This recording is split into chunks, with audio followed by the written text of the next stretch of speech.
The Agriculture Committee will come to order. Clerk, will you please do the roll call, please? Chair Neyer. Here. Representative Warts. Here. Leitner. Here. Alexander. Here. Fox. Present. Coons. Present. Pavlo. Here. Pies. Present. Devendorf. Here. Reingens. Skaggs. Here. Mr. Chair, you have 10 members present. You have a quorum. Thank you. Representative Alexander moves to adopt the meetings from March 6th without objections. Minutes are adopted. First thing, we'll take up Bill H.R. 4017, and it will be referred to Rules Committee. Clerk, would you please take the vote? Chair Neyer. Yes. Representative Warts. Yes. Leitner. Yes. Alexander. Yes. Fox. Yes. Coons. Aye. Pavlo. Yes. Pies. Yes. Devendorf. Yes. Reingens. Skaggs. Yes.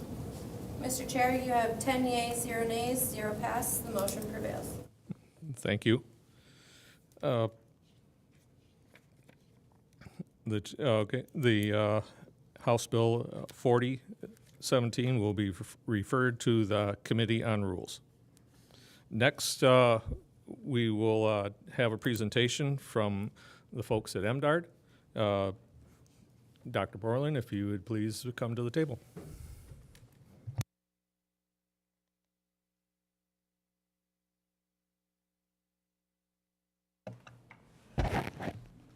Thank you very much, Chair Neyer. Members of the committee, great to be here with you this morning. My name is Tim Boring. I'm the Director of the Michigan Department of Agriculture and Rural Development.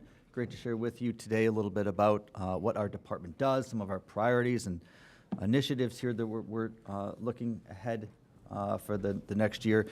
With me today is Commissioner David Williams, the Vice Chair of our commission here in the department. So looking forward to having him share a little bit about what the commission does within the department as we go through the presentation today. And finally, I look forward to questions here at the end. So I'll go ahead and get started. I thought this slide was a good way to kind of tone set of how we view our work within the Michigan Department of Ag and Rural Development. All too often, I think that the work of agriculture isn't fully recognized for the massive economic impact that we have across the state. So you'll see some numbers here of just the significance of the economic contributions, the role of exports in the work that we do. It's not just production agriculture, it's food processing. It's all the pieces here in a state that's really highly diversified, that grows a lot of food, of how much this spurs economic development and activity across the state. We've got a lot of strong ties to things like agritourism and quality of life and the livability of the state. Some of the numbers that our craft beverage folks just put together in the last few weeks here, we have 5.2 million gallons of craft beverage here in the state. We are a really diversified agricultural state, and we've got a really diversified agricultural department. There's some statistics here talking about the numbers of farms in Michigan and the commodities. These are 2022 numbers from the most recent ag census that's only recently been released here. We don't have comparison numbers to 2017 here, but I can tell you that we've seen something like a 20% reduction in farms over the last 5 years, from 17 to 22. If I'd given this presentation a month ago, we would have touted 300 commodities produced, and the most recent ag census shows 200 commodities produced. The average acreage of farms in Michigan is rising. This stuff is personal to me. And so I come from a small family farm in south central Michigan, the corner of Ingham County. Growing up, our farm in the 90s had processing cucumbers and peppers and mint and tomatoes. And I could go down the road and I could see potatoes and onions and carrots, packing sheds. A lot of our pickles went over to Eden Rapids for processing. All of that's gone today. So a lot of this diversity moved out of our area in the late 90s, early 2000s. We are in a corn, soybean, and to some extent wheat production area, and that's it. The number of farms has gone up, and then the acreage of farms has gone up, and correspondingly, the number of farms has gone down because you just simply need more acreage to run a grain farm than you would a more specialized vegetable farm. We were talking, Rep. Kuntz, a little bit just a few minutes ago around these shrinking enrollments of school districts. And we have less money in the Stockbridge economy because we don't have as high of diversified agricultural systems, and the value of our products isn't as high. There isn't as much money. And it's being relayed in a lot of different ways in the rural communities. The number of students in school districts, I think, is reflective of this. So what drew me to this position and why I'm really interested in serving in this role is the ability to reverse some of these trends, to build more quality of life for Michigan, to strengthen these natural advantages we have of Michigan agriculture. We're a state that grows stuff. We have a population that needs to be eating healthy food. There's some really strong linkages here of a stronger food system in our state that's going to address not only the work that we need in agriculture, but generally across the state here to make Michigan a stronger place moving forward. So a little bit more specifics then about our department. That we've got a number of different functions across the department, working in food safety, furthering agricultural, environmental, economic interests in the state. The service delivery piece is a really strong, critical piece for us of making sure that we're providing certainty to the agricultural community, and not only the regulations that we might be working to implement on a state and federal level, but making sure that we're providing clarity and certainty around economic development. We want to be a focal point for partnerships and collaborations with agricultural interests and beyond across the state, and make sure that we're part of a greater effort here to further the work that's in front of us. We have a few priorities then. We're operating from the department. Climate resiliency, looking at regenerative agriculture and different avenues by which to extract more value from the production system, of making sure the farmers can grow things in a better way and get paid for it so that we've got more economic returns going on to farms. And using a lot of that as added risk mitigation tools around some of the extreme weather we continue to see. We're going to stress diversity in agricultural production. A lot of that goes back to that decrease of we don't grow 300 commodities in Michigan in the same way. We might grow 200 today. We want to do all of this under a focus of economic prosperity, not only for the farms, but for rural communities and for the people that live in rural communities. And we're going to continue to endeavor to make MDARD the best place to work. We're a little bit unique as a state agency. Of the vast majority of the staff in our department are there because they care about agriculture, and it's personal to them as well. And so we're going to continue to make sure that we're fostering positive work environments and competing and attracting and competing for the best talent available out there. We have 4 bureaus within our department, a real emphasis here on streamlined service work across all of the work that we do. Really, a lot of our work can be segmented into broad agricultural development work, of grant development, but also producer services. We have a Bureau of Environment and Sustainability that works on not only furthering conservation practices, but a lot of the work around pesticides and fertilizer use here in the state. We have a large capacity of within food safety and animal health work. And then finally, our Laboratory and Consumer Protection Bureau. Some of the work you might not often think of as associated with the Department of Agriculture, but we're out there ensuring consumer protection around the volume and quality of gasoline that you might purchase. A lot of the food products you might purchase in the store, or the fact that you're getting the cubic yardage of wood chips that you pay for when you go out to a landscaping company. A little bit more specifics around these. Obviously, there's a lot of different work that goes on within these bureaus, pretty far-reaching work, and so it's a lot to be proud of here, of the ways that we're delivering for the people of Michigan and furthering a lot of the priorities that I know a lot of you probably see and recognize the department's involvement in. Things like the community fairs, the meat program, our continued work around disease mitigations, assurances and things like animal feed, for instance. So we are advised by a Commission of Agriculture and Rural Development within our organization. It's a bipartisan board of 5 citizens appointed by the governor. The commission's responsible for GAMPS approvals and investments, and it's a strong advisory component to everything we do in the district. So Commissioner Williams is here with me today, and I'd invite him to share a little bit about his perspectives and his involvement in the department. Good morning. My name is David Williams. I live and farm in northwest Shiawassee County with my nephew. I'm a fifth-generation farmer, and we grow soybeans, corn, and wheat. I serve on the commission along with the 4 other people, Kathy Garthy, who is from Leelanau County, Monica Wyatt, Kent County, Felicia Wu from Ingham County, and Andy Che from Wayne County. We're a pretty diverse group in terms of the types of farming that we do. I do production agriculture. Kathy does fruits in northwest Michigan. Monica's in the produce business. Felicia works at MSU, and she's all over the world.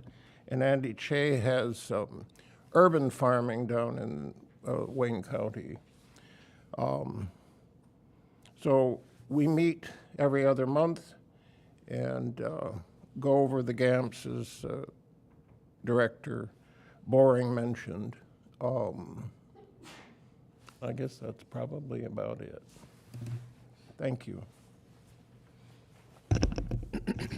I'll touch just really briefly here on our the governor's recommended budget for the year ahead for us.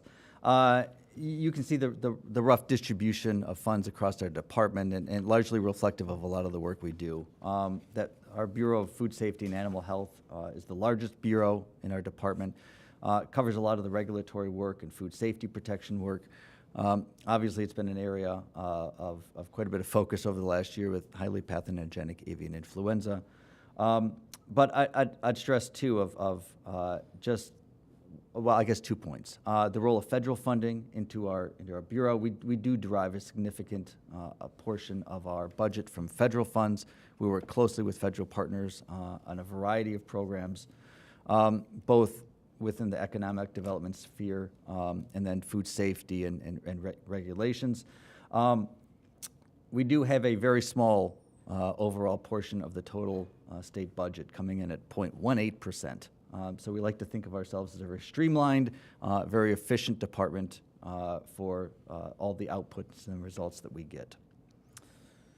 A few just priorities ahead for us.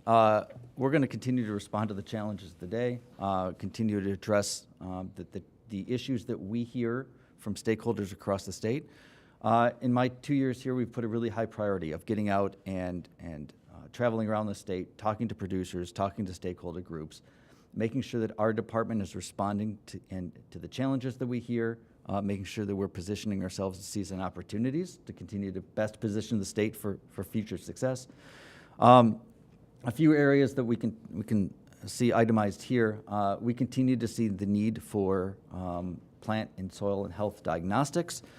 Invasive species continue to be a threat across a lot of Michigan.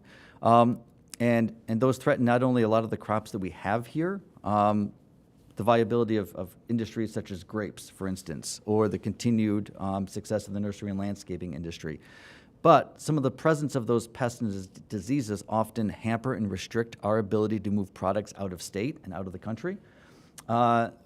With being such a diversified state, there is a lot of Christmas tree production and a lot of nursery and bedding plants that travel all across the country and the world. And so the continued ability for us to move those products in compliance with plant health certificates and such continues to be a focal area for us.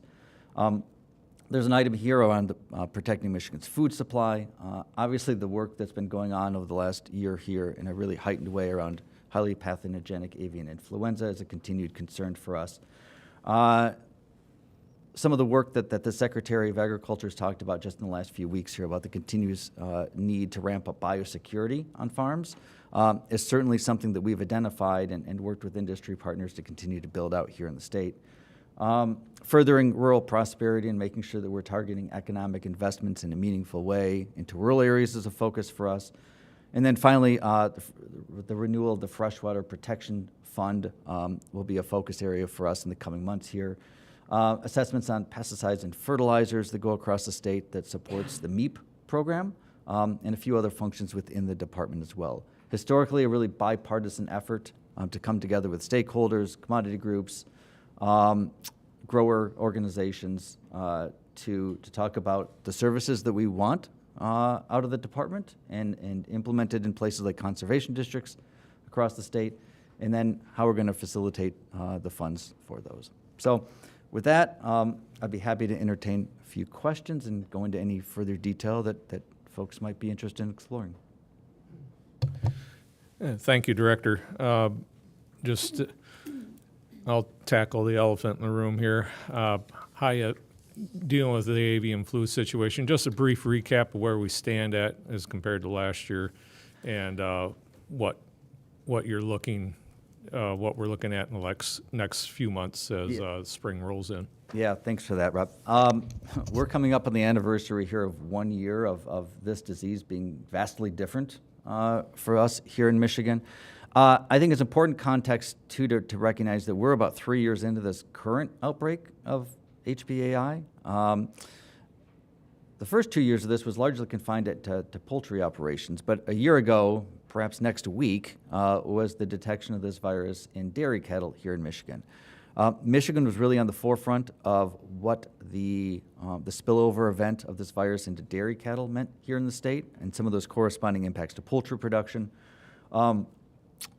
We had some really strong partnerships with industry and folks in the legislature, for that matter, over the last year here of how we build out this response in real time and how we were kind of communicating and talking through the implementation of policies and approaches in real time with less than perfect science. And oftentimes on a Friday, we knew better about what we were dealing with than we did on the previous Monday. And that's a difficult position to be in. But I would say due to the strength of all these partnerships that Michigan's been really highly recognized of what this response has been.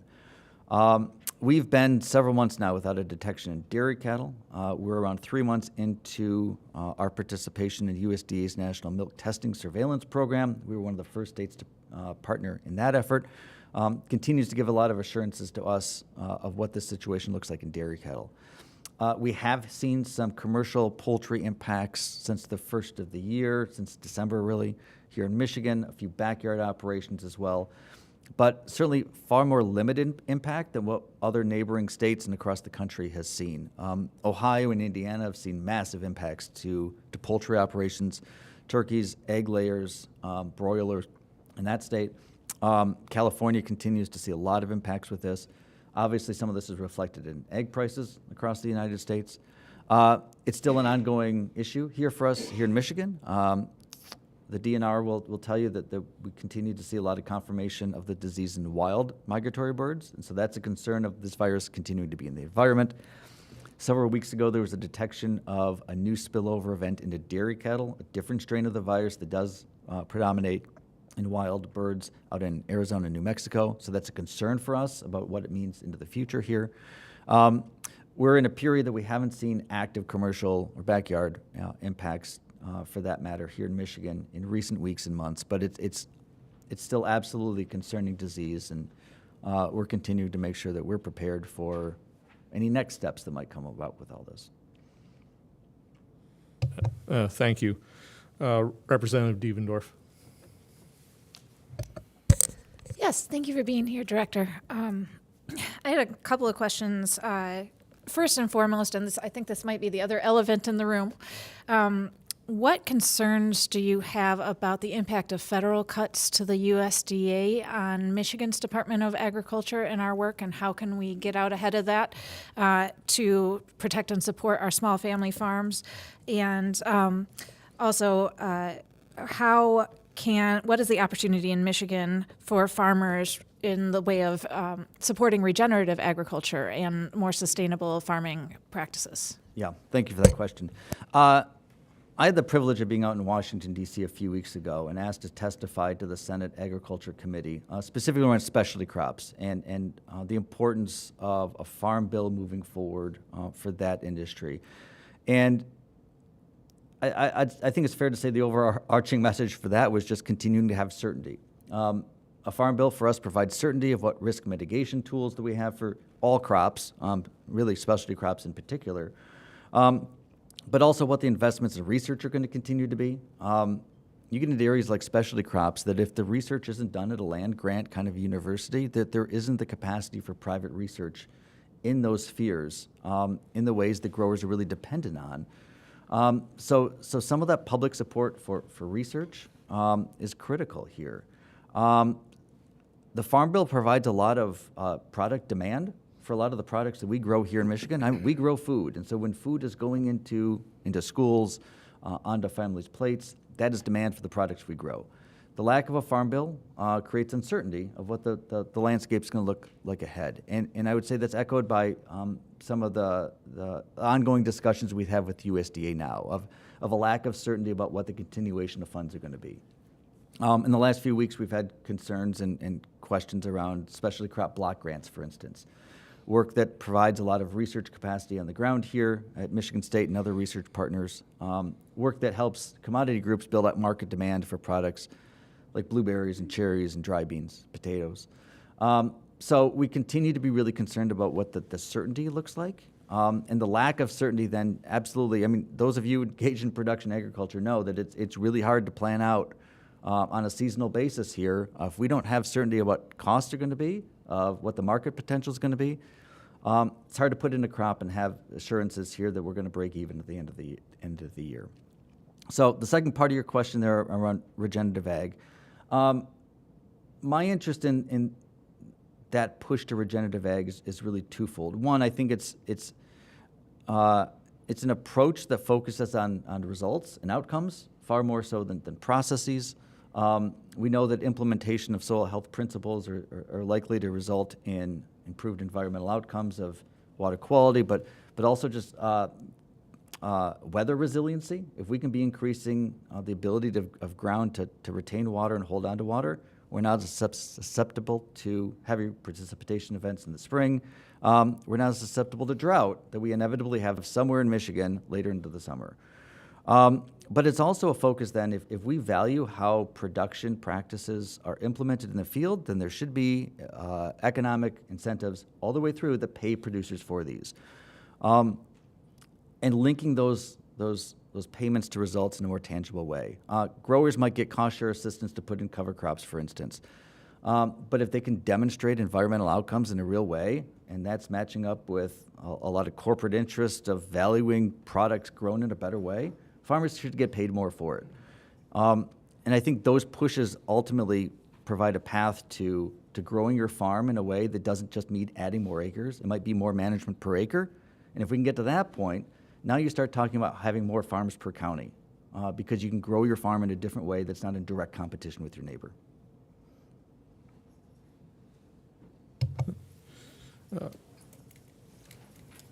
Sorry, Representative Reiges. Thank you, Mr. Chair, and thanks for bringing up bird flu. That's what my questions are going to be about. Obviously, Director Boring, you know we've talked like 1,000 times about bird flu. And so I just want folks here to know Michigan is known as like a national leader in our response to bird flu, especially with the work that our MDAR department's doing. And some of the top issues right now are the wild migration, the bird migration that's starting now and will continue for the next month or two.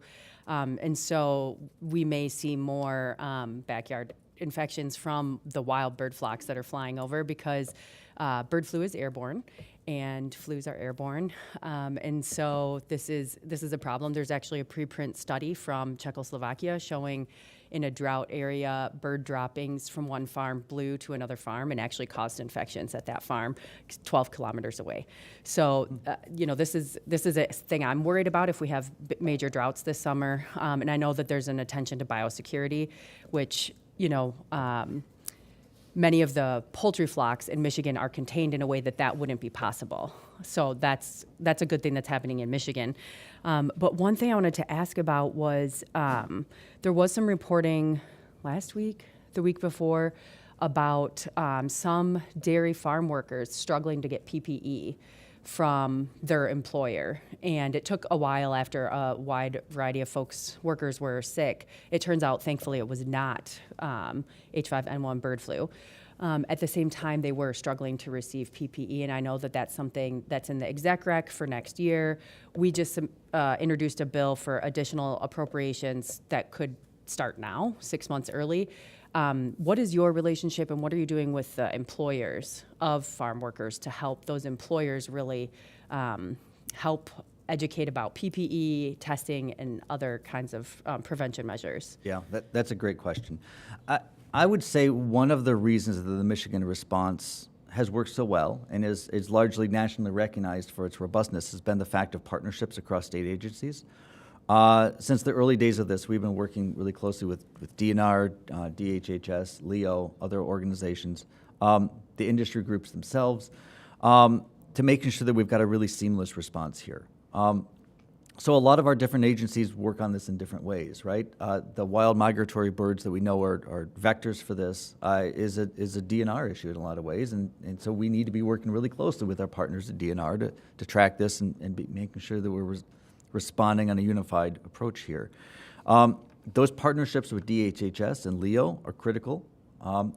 That there are immediate concerns around this disease from the economic aspects of animal production, what costs look like on grocery shelves, the impacts that dairy farmers are continuing to see.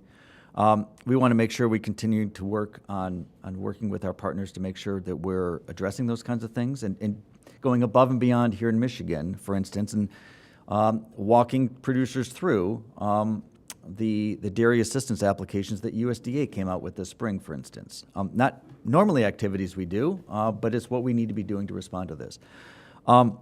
Making sure that we're doing that in a way, too, to address the human health components of this, which I think are the far greater risks of what this outbreak looks like.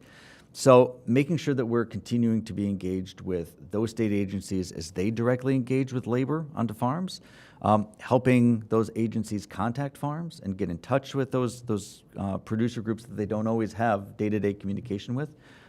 It's something we've been doing a lot already.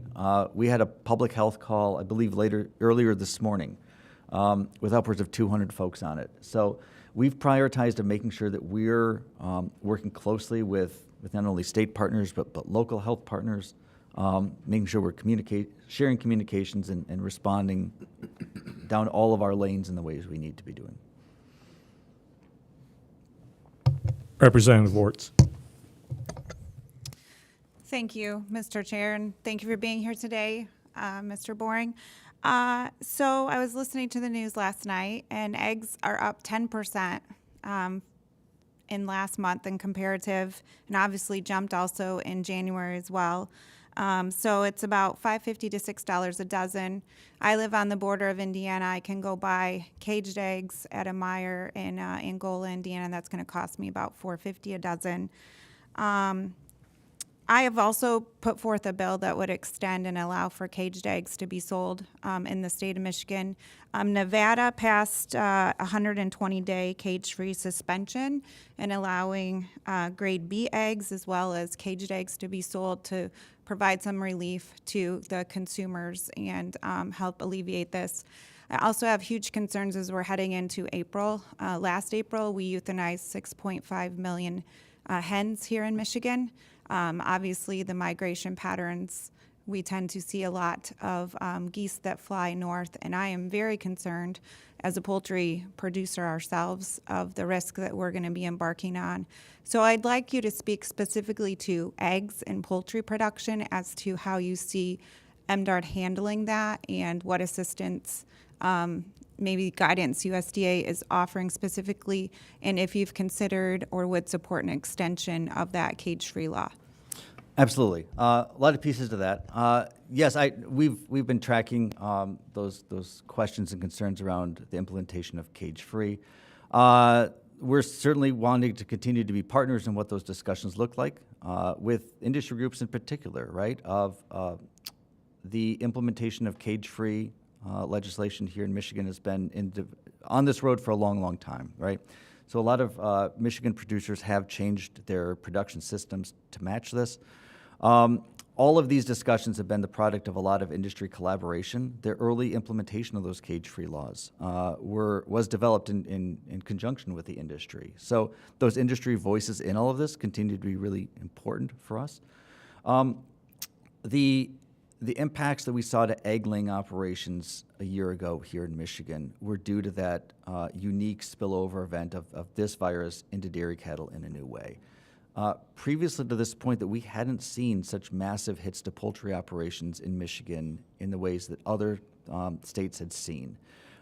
There's a lot of factors for that, of some of those migratory bird pathways through Iowa and Minnesota are, I think, a little bit more heavily traveled perhaps than what we have here in Michigan. But it's been a focus point of our department with industry partners for a long time of ramping up biosecurity into this, onto operations. So I would say over time, the fact that we haven't seen as such significant introductions of those wild migratory birds strains of the virus has been the fact that the industry's been implementing best available science in real time. The impacts to poultry and other operations last April was the fact that we had a different strain of the virus that was moving among farms in a different kind of way. USDA researchers and some of this epidemiological work about investigating whole genome sequencing is fascinating work to what detail that they can trace down the exact fingerprints of the virus. It really speaks to the need to continue to have those investments in that capacity and laboratory capacity. So in those early days of this virus outbreak in Michigan in April and May and June, we were able to ascertain of how the virus was moving from dairy farms to poultry farms. So the impacts we saw to egg-laying operations were the response of the virus moving from lateral spread from one farm to the next in a way that we hadn't seen before. We've learned a lot from that. Some of the implementation of our emergency order in May of last year around ramping up specific biosecurity steps on farms in a targeted biosecurity. Establishment in a real way of clean and dirty lines, visitor logs to aid the epidemiological work.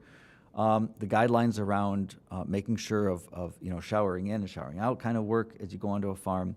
Like that was in response to the new kind of threat of disease vectoring that we were seeing in real time. So all that to say, Secretary of Ag came out about 2 weeks ago and talked in a meaningful way about ramping up biosecurity and importantly offering some support to farms to close loopholes in biosecurity. That echoes a lot of what's seen in our recommended budget here for the next year around increasing the technical capacity of farms to go out there and implement the biosecurity practices that we know we need today in real-time response to this. So I think it speaks to the need for that concerted effort here and federal and state partners to be responding to this. And in a lot of ways, I mean, we talk about the importance of science often in agriculture, and this is the tip of the spear on that, of how are we developing and responding, implementing best available science in real time into a threat that we have in front of us today.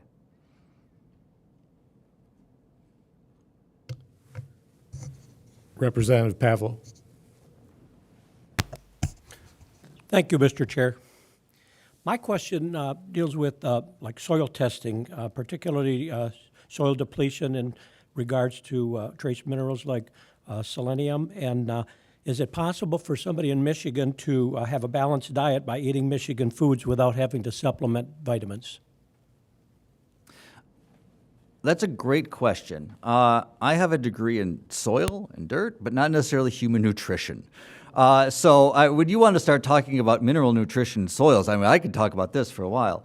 I think I would be over my skis to comment specifically about the nutritional aspects of selenium in diets here.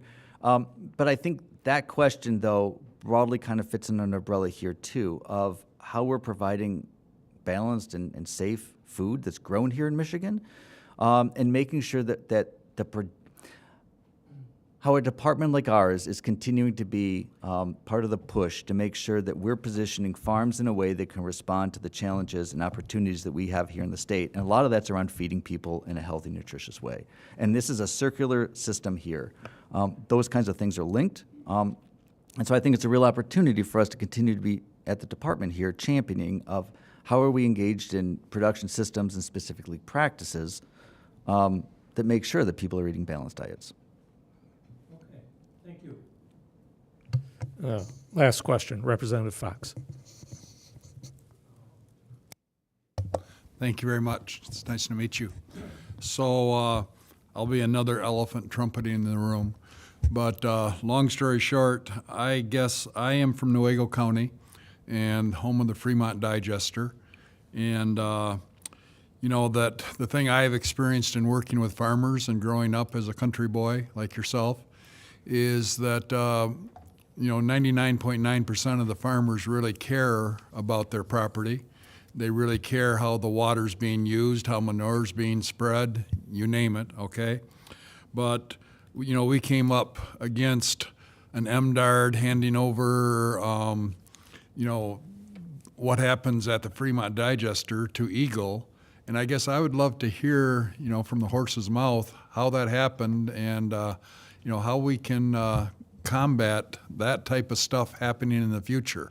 Because it really, you know, it's got people worked up on both sides of that. But I would love to hear it from you. But thank you very much.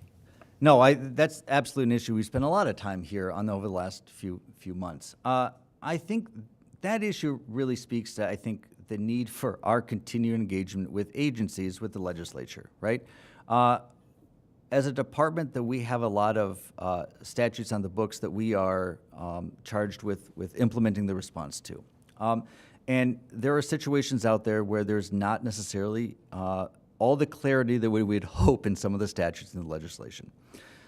We've been working closely with partners over to Eagle over the last few months about making sure that we're addressing any inconsistencies that we see in statute around things like land application of products, and recognizing that the fact that it's going to be really important for state agencies to be cooperating so that we've got a unified interpretation of what the statute says, and then be engaged with members of the legislature here about what that legislation is directing our state agencies to do, and how we jointly implement responses to that so that we're all doing the work that we need to be doing. There are instances where the statutes aren't as clear as what we might hope them to be. And so I think it speaks to that continued need for that communication with all of us, not just state agencies themselves, to make sure that we're responding in the ways we need to be responding. Yeah, and I guess, you know, bottom line, I guess I would really love to see the farmers and the, you know, the people who are running the digester a lot more involved as opposed to having stuff imposed upon them to get them be a part of it, you know, so of a process like that because, yeah, I think that their voice needs to be heard. The feedback like that's really important to me, to our department. I think it's really critical for us to continue to have strong customer service and working with farmers. So absolutely, that's a priority for us anyway, broadly of how we're approaching our work, but in that specific situation, it's something we'll focus on as well. Real quick, Representative Warts. Yeah, one more quick question. How long does it take right to farm siting to take place? Do you guys track that, or when someone submits an application, what's the average turnaround time on that? I don't have that information off the top of my head. I'll tell you too that the right to farm process is something that we've been working on, placing a focus on continual improvements in that area as well. So it's something that's already a focus of ours. It's something that we're intent on streamlining and making sure it is more efficient. So Is that something you could maybe get to me or us? I'd we appreciate. could certainly do that. Thank yes. you. With that, thank you, Director, and thank you, Mr. Williams. I'd just like to express the uniqueness of having a Citizens Committee or the Ag Commission that has direct input with and gives that voice, like Mr. Representative Fox referred to there, that is unique, sort of unique to your department as opposed to other departments, and that's where those people have that opportunity to give that input. Thank you. I'd like to, since my farm is not too far from Lansing, invite any of you to come out and visit whenever you'd like to. Just contact me through MDARD. Anyway, you're welcome to come and visit. Thank you. Yeah, thank you. Thank you. With that, we'll move on to our next item on the agenda, House Bill 4006, Representative Bierlein.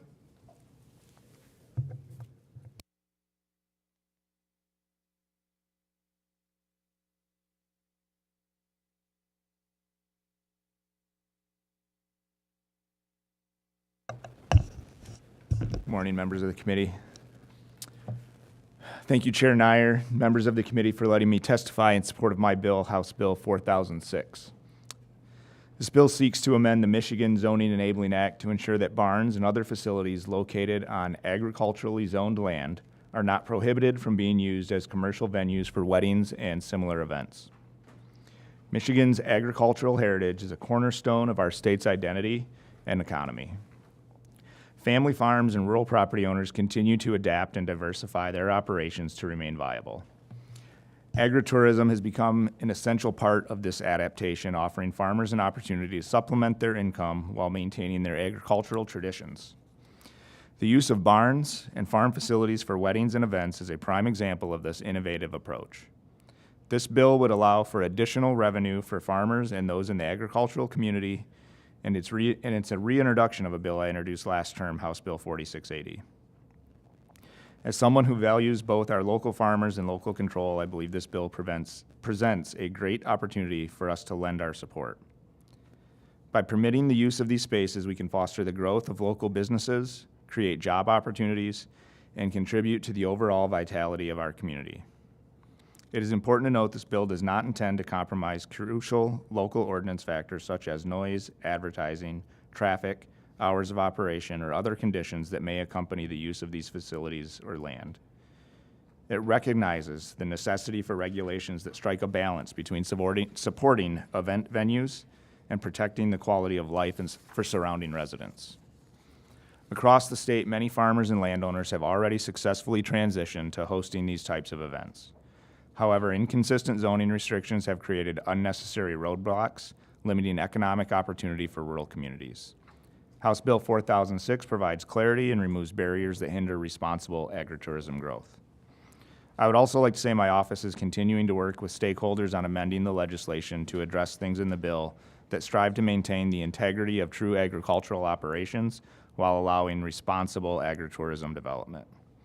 I urge the committee to support the legislation that protects property rights, supports rural economies, and strengthens Michigan's agricultural sector. Thank you for your time, and I certainly welcome questions that you may have.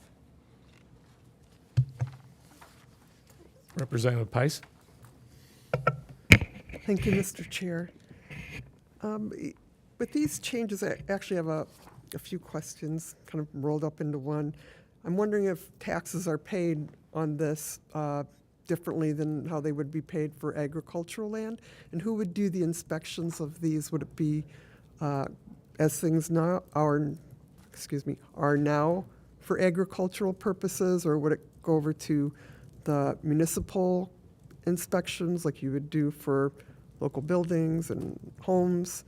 And yeah, thank you. I don't think I have the knowledge to speak directly to the tax issue. I know there are folks that do this now. I don't know if their property value goes up and so they pay more in taxes, or if that falls under a PA 116 if the farm is in that. I'm not sure how all of that works. There might be somebody on the committee that could answer that question. I'm not sure. Maybe Rep. Alexander. The inspections, when you convert to, if you have food on site, you have to follow all of those same kinds of things. I know, for an instance, there's an orchard that has a barn facility not too far from me that they have to go through the same kind of health inspections from the health department that any other venue would have to. Okay, Oh, I'm sorry, just one quick follow-up. I guess I'm also having difficulty with the idea of municipal autonomy. I don't know that you can answer anything like that, but I just want to put out there that that's a real concern of mine, of municipality being able to legislate, if you will, for their residents. Thank you. So one of the things that we are working on in the bill, and it's one of the amendments that we're working on, the farm would have to actively be farming. So it's not, you can't buy a house that has a barn next to it and call yourself a farm and turn it into a wedding venue and tell the township, you can't tell me no.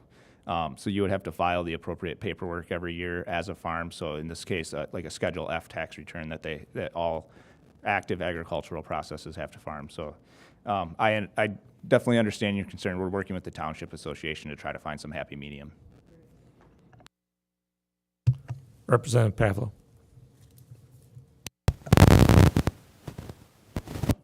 What is that?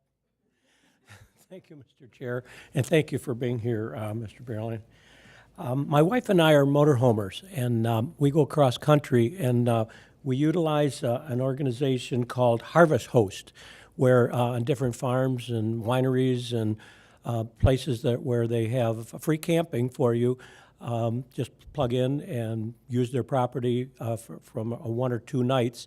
But they also expect you to buy their wine or their products and stuff like that. Would your bill include situations like that also on these farms? I don't believe that's specifically addressed in this legislation. And most of the places that do that, I think they've worked through their local municipalities to gain that option. It's not anything that we've discussed in this piece of legislation. Representative Raggetts. Thank you, Mr. Chair. As you know, Rep. Bierlein, I'm a co-sponsor on this bill, but I was curious how many townships maybe have ordinances right now that ban this kind of use on agriculture land. Do you know? It's not necessarily a ban. Because you're asking for a commercial venue to be on agriculturally zoned land. You need a special use permit, and so it's that process where whenever there's a special use permit coming from local government, that's usually where the not in my backyard kind of shows up. So this removes the need to have an extra piece of. It would remove the need for the special use permit. You would still have to meet the same kind of requirements that a local, if there was a commercial venue down the road because it was zoned commercial, you would still have to meet those requirements that they would have to meet. You could just do it on your agricultural land. Okay, and then I was just rereading the very short bill that still allows for local ordinances regulating noise and other things specifically for this. So local townships still have a lot of regulatory authority for what might be permitted in the agricultural land that gets this special permit. They do, but there are still some township concerns, and so like I said, we are working with the MTA to try to address those concerns. Thank you. Representative Warts. Yeah, just one question. In the bill, it says commercial venue for weddings or similar events. What does similar events qualify as? Similar event would mean, like, you don't have to be hosting a wedding to use the venue as a commercial event space. So a similar event could be, anything that you would rent the space out for, a birthday party, anything of that sort. If the commercial event could do it, you could do it. Okay, and then the other part I have is where it says hours of operation. So is that going to still, could a township still put restrictions on noise or ordinances of that? For the venue, yes, just like they would at any commercial venue. So, if you've ever been to a lot of these places or any commercial wedding venue, a lot of times you have to be out by midnight. For all intents and purposes, no alcohol after 11, out by midnight. They would have to follow the same rules for the venue. It does not change right to farm stuff. It doesn't say, you can still run your tractor at 2 a.m. during sugar beet season. Okay, and then I guess maybe this adds on, so you still get also your ag exemption on your property taxes, or is this deemed a commercial building? And that's a question I don't know the answer to, but I think Rep. Alexander probably knows the answer. Care to elaborate, Rep. Alexander? Apparently, since I'm the expert on this. Your tax issue is based on your assessor, and your assessor deems whether it's an agricultural property or not. You'll pay property taxes regardless, whatever it's designed as. This just creates an opportunity for an agricultural farm, operating farm, to have a wedding venue on that. In other instances, maybe a baby shower or a community event for an organization and things of that nature. When it comes to, you're talking about who's going to inspect it, they'd still be subject to all food safety.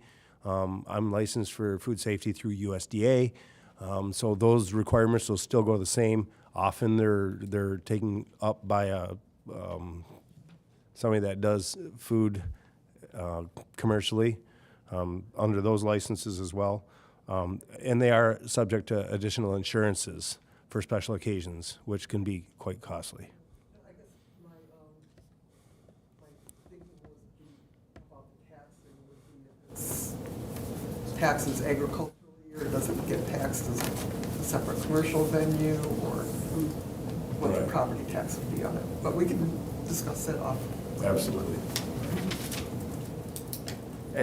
You know, what we're really looking to do here is offer another tool to agriculture as there's more and more pressure put on them.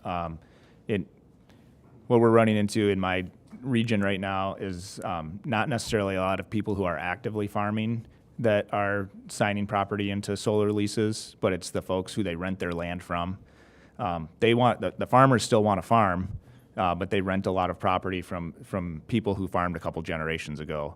And as that property is getting leased out, they're looking for other ways to stay active and other revenue sources, and we're just trying to give them another tool to be able to do that. Okay. Thank you, Representative. Seeing no further questions, I'll read in the cards. Wishing to speak, Judy from the Township Associations. Thank you, Mr. Chair and members of the committee. My name is Judy Allen, Director of Government Relations for Michigan Townships Association. We have been in conversation with the bill sponsor, so today I'm testifying with concerns and questions, not taking an official position one way or another. But I just wanted to share some thoughts with you on and some of the issues that we see could be problematic with this. Under the bill, it says that we must allow, we cannot prohibit under any scenario. It does say we can regulate noise, lighting, different items outlined in the bill. But there may be situations where it is not suitable and you would not want to allow it. So under this, we cannot prohibit it. We also have some concern with the way the language is. It's going to increase litigation. And again, it's the way the wording is right now. The point is that communities allow ag use and permits. They permit it in several different zones. You can have agricultural use in prime farm ag land. You can have it in agricultural zone land, rural residential, or even other residential areas. For example, there's township just a little east of where we are right now. They allow hobby farms. So they are zoned, in a sense, they're rural residential. And there are agricultural activities that are permitted in these properties. And it might be right next to a residential dwelling that might be 50 feet away or directly adjacent to a neighborhood. So again, under this bill, they could argue that they're ag and they would be able to use a facility that they have on their property for a wedding barn or an event facility.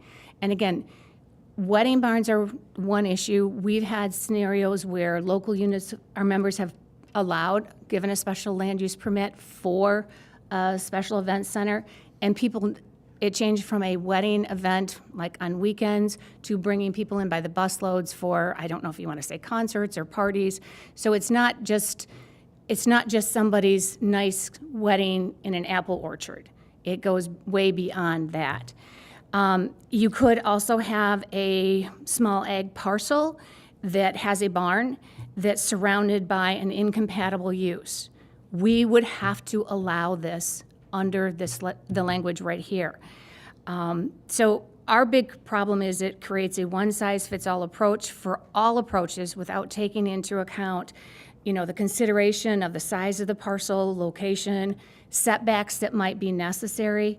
I mean, I've personally taken complaints from residents against their local unit of government because they can hear word for word wedding ceremonies, or their house shakes from the vibration of the music that's playing might be 350 yards away. So I just say this language clearly says we cannot prohibit, we must allow. And there are going to be situations, whether it's the size of the parcel, whether it's the location of the facility on the parcel, whether it is hobby farm, agricultural, any of these, we would have maybe more of an issue with the noise, the traffic, or the lighting, and there's nothing we could do. Under this language, we would have to allow it.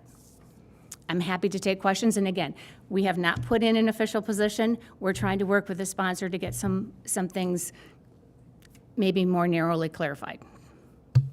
Thank you. Representative Alexander. Judy, and you and I can agree a lot on this topic. As somebody who was served on Michigan's Right to Farm Act, we spent a lot of time talking about backyard chickens and local ordinances and all that kinds of things. But when you talk of someone who is a quote-unquote farmer or agriculture related, how do we define, outside of our income taxes seem to be the most obvious way, right? If you're filing as a farmer, your main income is going to be agriculture, whether the sale of products and that nature, and not just what did you say, the backyard type stuff. So how do we define what is agriculture? That's a good question. Having grown up on a farm, I can tell you my parents probably for several years had a negative income from farming. So I can't say that you always have your main source is going to be from farming. So I think that's a challenge. I think, we've even had discussions with the sponsor, like maybe you have, for example, an apple orchard and the frost hits the trees and you're going to have a loss of income for that particular year. I mean, my dad always said farming was a gamble, but he loved it. Representative Fox. Yes, thank you for being here. And just two quick questions. One is I have watched huge gatherings for corn mazes in my neck of the woods, and I'm wondering if they are related to all these questions, in relation to wedding venues and what have you. Then my other question is, what is your opinion? Because I know we're just probably speaking in opinions right now, because you haven't made a decision about where you're going to stand. What is your opinion about leaving these things more local as opposed to getting the state involved in this whole thing of wedding venues? To your first question with corn mazes, I do believe some of them have to get special land use permits to do those, but I can't say that's absolute in all the cases. In terms of your second question, I would say we would support that local authority because they're going to be the ones to know whether or not, to control like what is the property going to be used for, if there's a special land use permit that might be needed. Again, we've learned, some of our members have learned from their, I don't want to say learned by example, but learned by putting things in place where they have allowed or granted special land use permits, only to find out that what they have in place has created some issues. And they've had to go back and talk with the owners to try and ensure they're addressing more of the noise, the public safety, they're posting extra law enforcement maybe on some of the roads to address this. But again, if we have situations where it may be the size of the parcel, it may be the setback requirements, because there's nothing here that would allow us to establish a setback requirement. And again, to the special use permit, I had a neighbor who had to get a special use permit for the daycare she wanted in her home. She had to expand it beyond what she was, what's exempted under the law, and she was able to get that. No one had any opposition. So the special land use permits gives those people who are in that community within a specified number of footage from that property the ability to have a say in comments through that local unit of government. Okay, thank you very much. You're welcome. Representative Pies. Thank you, Mr. Chair. You had mentioned that you're working, I believe, with the bill sponsors on trying to get clarity of language on this. I'm wondering if you're working with others outside of the Michigan Township Association, but you also said that it would increase litigation. And I'm wondering who would be bringing that litigation? Would it be the municipality, do you believe, or the person who has the barn? Or what do you think it would be specifically about? To answer your first question, Representative, it is just Michigan Townships Association. We're working with some of our members who we know where things exist. Like the multiple agricultural use in different zoned areas. We're also talking to those communities that have these, what works, what doesn't work, what hasn't worked for them. And so we would like to see, in terms of the litigation question, I think it would be probably on both sides of the equation, both the local unit of government, possibly the neighbors, neighboring landowners, and maybe someone who's trying to obtain or put a wedding barn in place or a special events facility to utilize some property for that. Our concern about litigation is it talks about similar events. I think Representative Wirtz mentioned that. It talks about other conditions. That's very vague. And one could argue, well, is a setback another condition? Others may argue no. If the legislature wanted to make setbacks a requirement, they would have inserted that language. So again, the main issue is we would always be required to allow one to exist. Whether it was a good location, whether there was problems with it, we could not prohibit one. It would have to be allowed, and then you're going to run into all the other issues that could exist. Last question, Representative Skaggs. Thank you, Chair. Hi, Judy. Welcome. Just two quick questions. A little bit was Rep. Reingens. Any idea how many, roughly, special event facilities on agricultural land there are in the state of Michigan? Representative, I wish I knew that. We know that there are certain areas of the state where they seem to be growing. I'm starting to see them a little more in the Thumb area. We know in Washtenaw County there's a number of them. I've heard that in Kent County there's a number of them as well. So So you think north of 100? Northern Michigan, yes, there's a number in northern Michigan as well. So we're in the triple digits easy. I would, yes, Okay. So this tool exists for farmers. yes. Okay. It's just that you have to go to your township municipality and get a special use permit. Special land use permit. Thanks. Seeing no further questions, thank you, Judy. Thank you so much. Representative Fox moves to excuse all absent members. Being no objections, the motion prevails. And with that, with no further business before the committee, we are adjourned.